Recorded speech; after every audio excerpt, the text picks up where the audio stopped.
In December 2019, there was a cluster of pneumonia cases in the city of Wuhan in China. Some of the early cases had reported visiting or working in a seafood and live animal market in Wuhan. Investigations found that the disease was caused by a newly discovered coronavirus. The disease was subsequently named COVID-19. COVID-19 spread within China and to the rest of the world. On 30 January 2020, the World Health Organization declared the outbreak a public health emergency of international concern. In this video, we'll take a quick look at what is currently known about COVID-19. Keep in mind that this is a new disease, and what's known is rapidly evolving and might change in the future. So what is a coronavirus? Coronaviruses are a large group of viruses. They consist of a core of genetic material surrounded by a lipid envelope with protein spikes.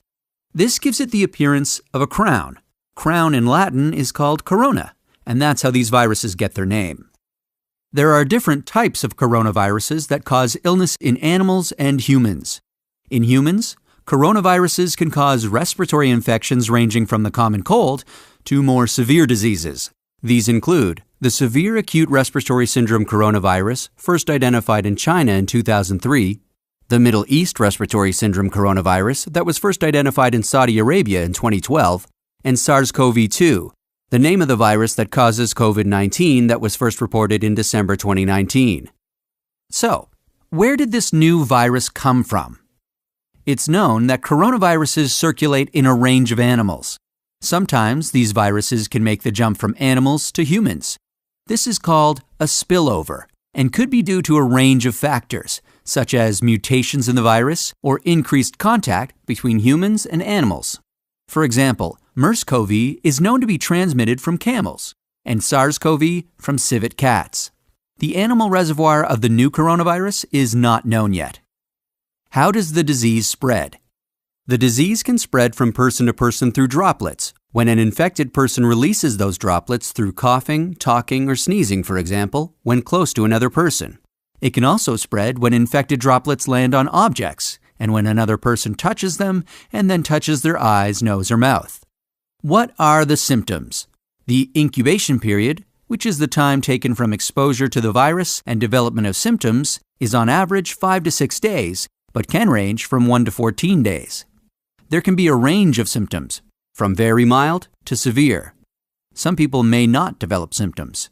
Common symptoms include fever, fatigue, and respiratory symptoms such as cough, sore throat, and shortness of breath. Some people reported loss of their sense of taste or smell, and some may develop a skin rash. In more severe cases, there could be pneumonia, organ failure, and sometimes death. About 80% of cases recover from the disease without needing special treatment. But there are some people who are at risk of serious illness. They include older people or people with underlying medical problems, such as chronic respiratory disease, obesity, diabetes, high blood pressure, heart disease, or cancer. How can we tell whether someone is infected?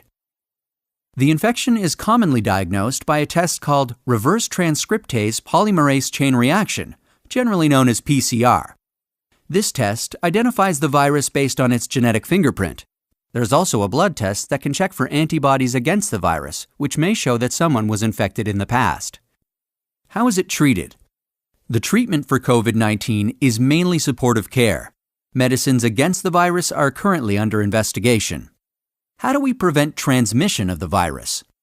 There are a number of effective ways to prevent the spread of the disease.